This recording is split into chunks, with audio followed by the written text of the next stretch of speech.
आज हम आपको लेके चलते हैं चीनी सत्ता के गलियारों में, जहाँ पे एक मामूली सा लड़का जिसको कि कभी देशद्रोही का बेटा कहा गया, बाद में जाके धीरे धीरे वो इतना ताकतवर नेता बना कि इसे सोच पाना भी बहुत मुश्किल है। ये कहानी है शी जिनपिंग की, और ये कहानी बस शक्ति की नहीं है, बल्कि ये कहानी शक्ति, धैर्य और राजनीति की मिसाल है। और आज दुनिया के कई देश उन्हें डिक्टेटर भी कहते हैं। चलिए शुरू करते हैं डेमोक्रेसी टू डिक्टेटर की कहानी, और हम ये जानने की कोशिश करते हैं कि जिनपिंग ने अपने जीवन की शुरुआत कैसे की और कैसे जाके वो चीन के इतने बड़े नेता बने। कहानी की शुरुआत साल 1968, पूरी दुनिया बदलाव के दौर से गुजर रही थी, लेकिन चीन खून और भूख में डूबा हुआ था। माओ जेडुंग की नीतियों ने पूरे देश को बर्बाद किया था। ग्रेट लीप फॉरवर्ड और सांस्कृतिक क्रांति ने बहुत की जान ले ली थी, और ये एक ऐसा दौर था जब लोग गांव में घास फूस और पेड़ों की खाल खा के जिंदा रहने की कोशिश कर रहे थे। और ऐसे माहौल में एक 15 साल का मासूम बच्चा अपने परिवार के साथ सजा भुगत रहा था। उसके पिता, जो कभी माओ के साथी हुआ करते थे, उन पे देशद्रोही का झूठा इल्जाम लगाया गया और पूरे परिवार को बीजिंग से निकाल के एक छोटे से गरीब गांव में भेज दिया गया। और वहाँ ना तो बिजली थी, ना ही स्कूल, ना ही खाना।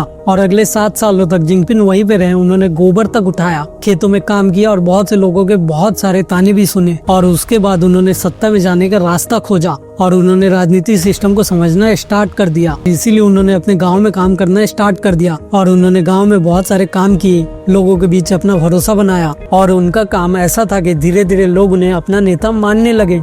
और उनके काम ऐसे थे कि धीरे धीरे 1974 में आखिरकार कम्युनिस्ट पार्टी उन्हें अपनी सदस्यता दे देती है। और 1975 में उनका चीन के सबसे प्रतिष्ठित कॉलेज सिंघुआ यूनिवर्सिटी में दाखिला हो जाता है और वहाँ उन्होंने पढ़ाई से ज्यादा नेटवर्किंग करना स्टार्ट कर दिया। ये एक ऐसी यूनिवर्सिटी थी जहाँ पे बहुत सारे नेताओं के बच्चे पढ़ते थे। और उसके बाद 2006 में संघाई पार्टी चीफ के ऊपर $400 मिलियन घोटाले का आरोप लगा और यहाँ पे ओलंपिक 2008 में होने वाली थी और चीन की सरकार को एक भरोसेमंद आदमी की जरूरत थी और इसीलिए उन्हें इसकी जिम्मेदारी दे दी गई। और उन्होंने अपने कैरियर में बहुत सारे आलीशान सुविधाएं ठुकराई, भ्रष्टाचार, करप्शन पे बहुत सारी सर्जिकल स्ट्राइक की और चीन पर इन्होंने फॉरेन इन्वेस्टर का भरोसा फिर से लेके आया। और इसका नतीजा ये हुआ कि चीन की जीडीपी 12% के हिसाब से बढ़ने लगी। और उसके बाद 2012 में जिनपिंग कम्युनिस्ट पार्टी के जनरल सेक्रेटरी बन जाते हैं। शुरुआत में लोगों ने ऐसा सोचा है शांत और कंट्रोल में रहने वाला नेता है, लेकिन शी ने धीरे धीरे विरोधियों को हटाना स्टार्ट कर दिया। एंटी करप्शन के नाम पे उन्होंने सैकड़ों अधिकारियों को हटवा दिए और इन्होंने 2018 में चीन के संविधान में बदलाव करके खुद को वहाँ पे आजीवन राष्ट्रपति बना लिया।